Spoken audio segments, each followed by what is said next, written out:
This season of Pitch Playground, we heard stories from bold visionaries solving some of the biggest problems in education. In this mini episode, we're going to take you on a journey through the whole season. We'll give you a reminder of our participants, their pitches, why their ideas matter, and how they'd use the $50,000 if they win. Soon, you'll have an opportunity to vote for which idea you think deserves to win $50,000. Visit pitchplayground.com to cast your vote. Voting will be open June 15th to the 30th, and the winner will be announced shortly after. When the playing field isn't level, learning becomes a privilege instead of a right. First, let's look at the entrepreneurs we met this season who are working to remove systemic barriers that prevent students from thriving. These innovators are redefining what equitable access really means. When Lisa Maria Rhodes was an educator in New Orleans, she saw firsthand how the justice system can be a barrier to learning. Every day during the first 5 minutes of class, we'll send a text message to any absent student and their parent just to say, like, I see so-and-so is absent. Can you still come? And about once a week, I would get a response from a parent that would say, oh, my son has been arrested. My son is incarcerated. New Orleans is often referred to as the mass incarceration capital of the world. More people are incarcerated there per capita than in any other state. The kid who is arrested and there's no probable cause still sits in jail for 60 days. They miss 2 months of school, enough for them to fail that year. Alice advocates for students impacted by the justice system and immigration courts. My big question was like, how do educators interrupt this school-to-prison pipeline? A vote for Alice will mean $50,000 will go towards increasing access to their services. 10 schools, over 1,000 students would get support that otherwise they won't have access to. Over 1,000 miles away from where Lisa Maria is working in New Orleans, another education entrepreneur is tackling education equity from a different lens. When I think about education, the data supports that we are failing Native students chronically, habitually, and at a rate higher than any other subpopulation. That's Jonathan Santos Silva. He's the founder of the Liber Institute. On Pine Ridge, where I lived and taught, according to the UN, we had the worst quality of life indicators of anywhere in the Western Hemisphere outside of Haiti. As an educator, Jonathan saw how rural and Indigenous communities are disadvantaged when it comes to access to education. I have gone to schools where the building is literally condemned, not figuratively condemned. It's on a federal list and saying it's condemned, and kids are still being educated in it. That wouldn't be allowed anywhere else in America. That would not be allowed. He's working to change that through providing leadership coaching, storytelling work, and design thinking. So the Liber Institute's mission is to embolden and equip Indigenous young people, families, and educators to transform schools and the communities they serve. If Liber wins the money, they will be putting it towards their power framework. We can begin to expand not just to serving in the places where we can reach physically with our small team, but begin to reach places virtually that by distance could be prohibitive. A crucial aspect of access is making sure that families have the support they need to keep showing up. That's where Jamie Gin Lewis's NYC-based Wiggle Room enters the picture. So the first iteration of Wiggle Room was actually a parent-facing product where we helped them build their care circle in advance. This is not a moment of personal failure when your childcare arrangement falls through. This is a structural issue. When the COVID pandemic happened, the work Jamie Gin was doing took on a whole new sense of urgency. I remember calling some of the moms that we were working with and saying, hey, do you have backup childcare? What would you do if your kid's school closed? By the end of March 2020, we had set up a hotline. It was called Workers Need Childcare. But I also wanted to understand what was going on with childcare providers themselves. Now, Wiggle Room is working to help more families access affordable childcare by leveraging their tool Auto Enroll. Wiggle Room is back-end daycare operations simplified. We take all of the complex and confusing rules and regulations that daycares have to comply with, and we put them into simple workflows that any person who's running a daycare can easily manage. $50,000 would help Wiggle Room to expand to more communities.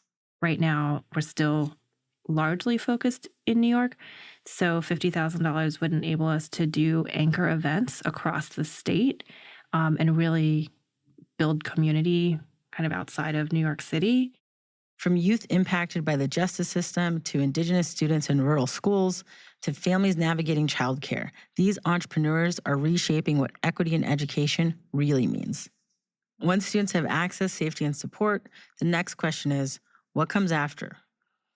The entrepreneurs in our next section are building bridges from the classroom to the world beyond it.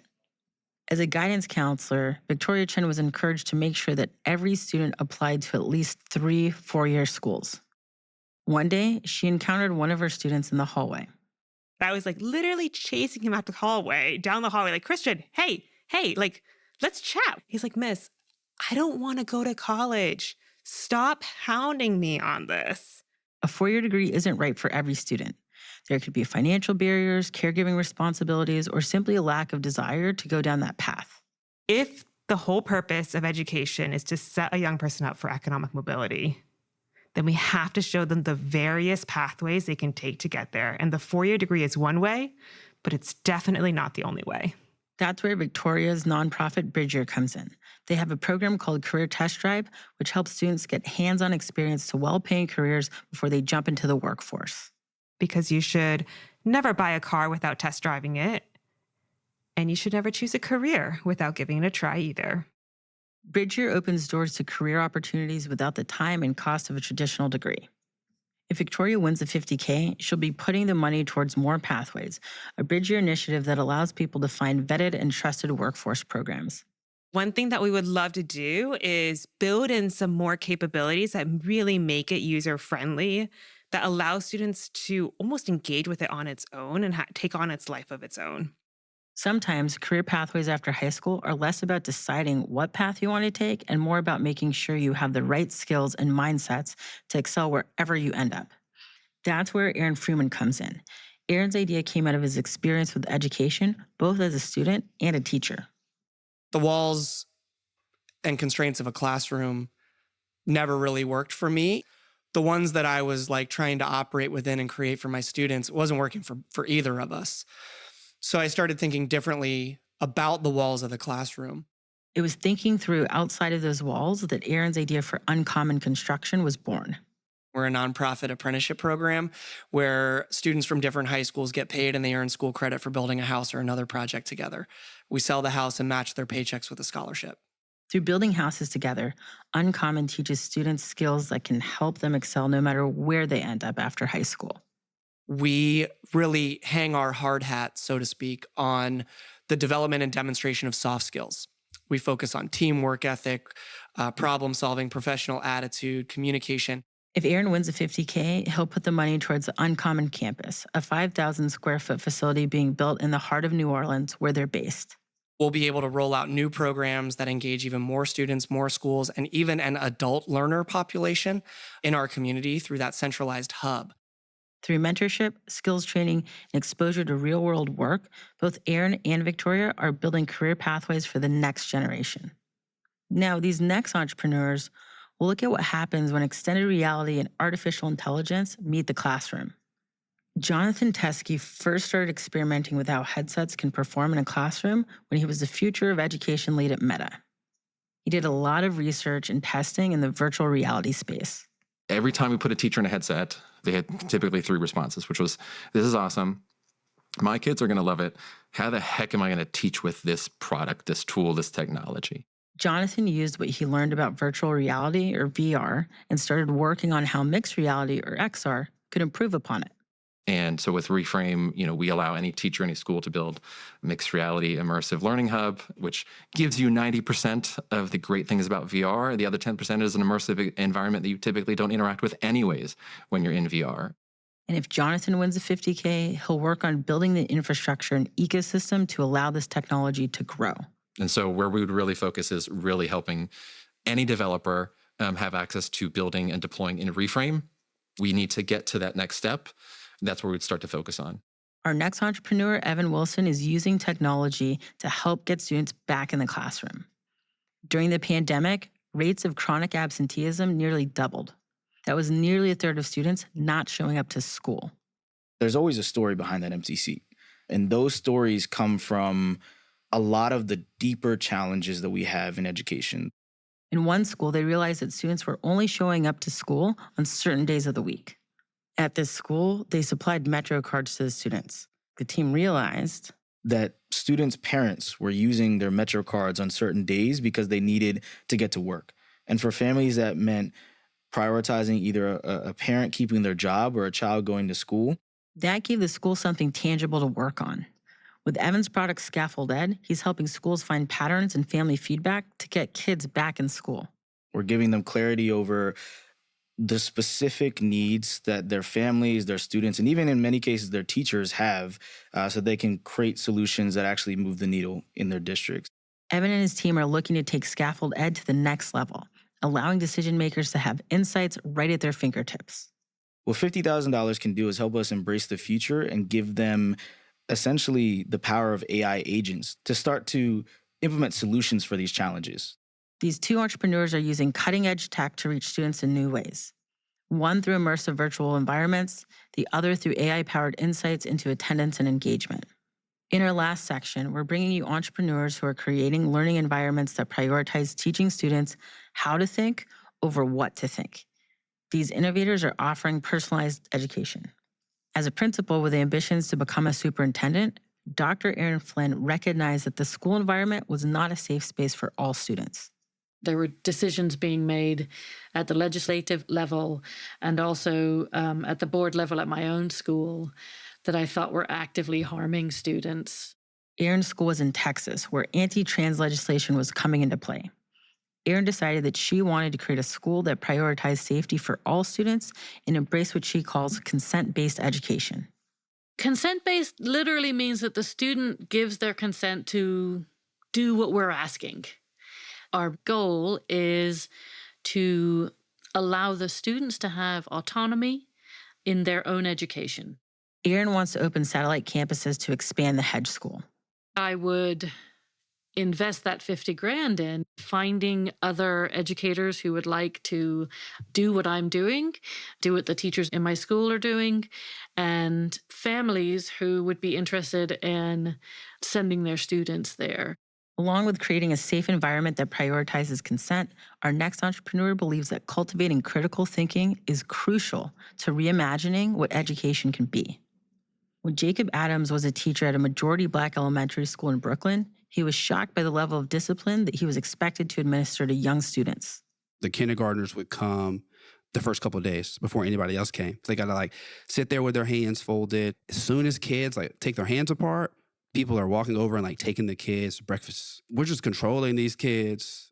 Jacob's Inner Spark Learning Lab helps students learn to think critically rather than just follow rules. Inner Spark Learning Lab is creating a way of teaching that allows elementary and middle school students to go through this process of self-actualization, learn more about who they are, who they want to be, and how to create the change that they want to see in themselves, in the neighborhood, and in the community. With $50,000, Jacob would hire for a new role called a Dream Weaver. And their role is to be learning as much as they can about the kids at the school, their families, and then the more broader school community. And then they're using that information to figure out what unique needs does the school have, and then what connections do we have in the community that can help meet them. Our final entrepreneur's journey began when her daughter went through some medical challenges that took her out of school for an extended period. Once she was well enough to come back to school, she would go to class, and I think she was able to stay there for an hour at a time, and she would just be exhausted. The school was unable to adapt to her daughter's needs. She started falling behind. Danette decided to homeschool her. Gradually, parents of other students started reaching out, asking if Danette could homeschool their kids too. I've always had a passion for learning and just a firm believer in one size does not fit all, and that education should be flexible in how students learn, when they're learning, and where they're learning. With that, Danette's micro school, Dream Tech Academy, was born. They prioritized personalized and flexible learning rather than teaching to the middle. Danette has big ambitions for how the $50,000 could help her school in Petersburg, Virginia. A big part of this would go to offering discounts or scholarships and open up our services to as many students as possible. My second goal would be to increase our technology in our school. And then my final piece of the pie would go to increasing our teachers' salary. What all of these stories share across classrooms, communities, and technologies is a deep belief in the power of new ideas. It takes courage to question the way things have always been done, and even more to build something better in their place. Whether they're creating space for belonging, rethinking family support, or disrupting systems that hold students back, these entrepreneurs are building bold new futures for education. At the heart of every bold idea is a belief that change is possible, and it often takes one person brave enough to try.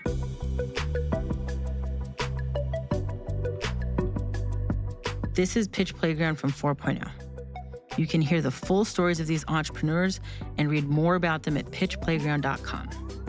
Head to pitchplayground.com June 15th to the 30th to cast your vote and help decide who will receive $50,000 to take their idea to the next level.